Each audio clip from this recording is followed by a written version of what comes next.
Hello, everybody. This is William Bell with All Things Fulfilled. I want to take just a quick minute to do a very short video on a question that was received over Facebook, but it's a question that many people ask.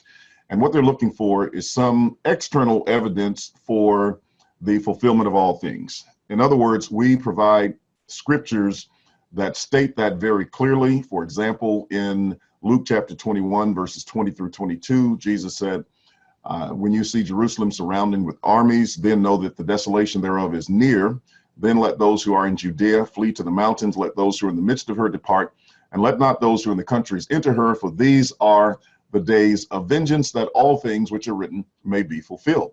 And then he says in verse 32 that that generation would not pass away until all those things had taken place. And yet when we provide these scriptures, people still ask us, well, what about someone after 70 AD, after the temple was destroyed, telling us that all these things were fulfilled? And, you know, from my perspective, what that's saying is that they're elevating the testimony of man above the word of God. And I understand that they want some corroborative information. And basically what they're saying is, if we say it, and we live after 70 AD, that it's not acceptable.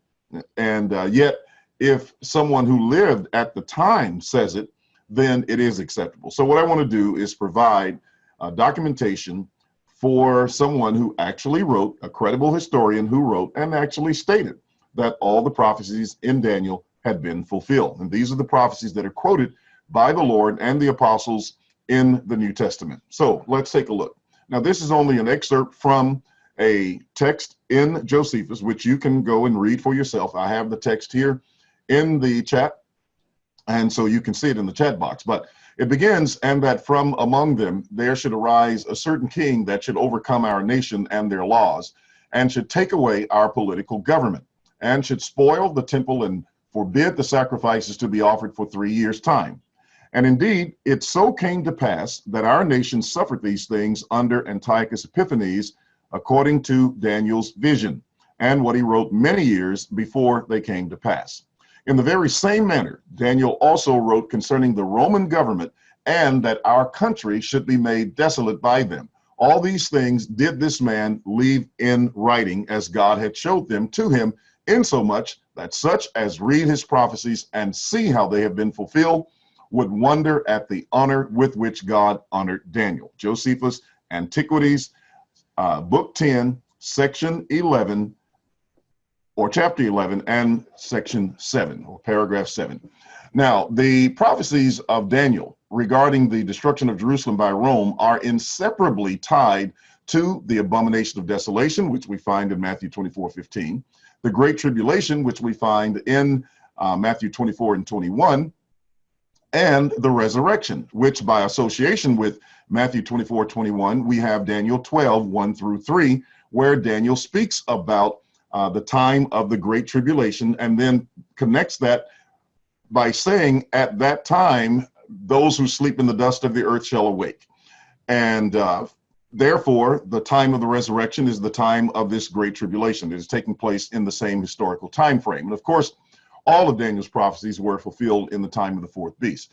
So Josephus told us that these prophecies have been fulfilled. Now, if the Great Tribulation, the abomination of desolation, and the resurrection by direct association are included in Daniel's prophecies, then that means that they are all fulfilled.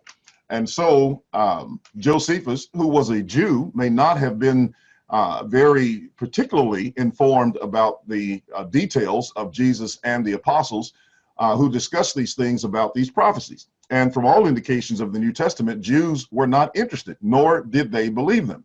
As a matter of fact, many of them vehemently rejected the testimony of Christ and the apostles, which is why they put the Lord to death, and also why they persecuted and killed some of the apostles and many other Christians.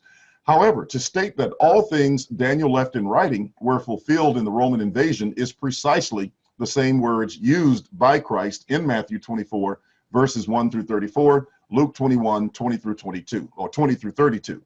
And secondly, it was reasonably expected by Christians that the day of the Lord, that is the resurrection, would occur in their lifetime, according to 2 Thessalonians 2, 1 through 8. They were already gathering with a view to the coming of the day of the Lord. The problem was they thought it was happening 20 years earlier than the event. And when Paul wrote to correct them, he didn't write to correct the nature of what they believed. He simply wrote to correct the timing of the event by telling them the great apostasy would have to occur first, which comes right from Matthew 24, verse 9. And then also that the man of lawlessness, or the man of sin, had to be revealed, who sat in the temple showing himself to be God. And the writer says he would be destroyed at the brightness of the Lord's coming, or at the epiphania of his parousia. And that means that it was going to be Jesus's coming that would destroy the man of sin who had overrun the temple. Well, that indicates that the temple was still involved, but isn't that what Josephus stated about the prophecies of Daniel, that they were all fulfilled regarding the temple when the Roman invasion came in? And that would mean the man of sin as well. As a matter of fact, there is a very specific text in the Septuagint and the book of Daniel that speaks about the abomination of desolation in the temple, which I'll probably do in another video. Now, so thirdly, Jesus made it very clear that when the Jews were cast out, the patriarchs, the prophets, and the prophets would be raised out of Hades into the kingdom, or to their inheritance. Matthew 8, 11, and 12. And you can also look at the parallel text in Luke chapter 13, about verse 26 through 28. And let's see, Matthew 21, 41 through 43, and Galatians 4 and verse 30.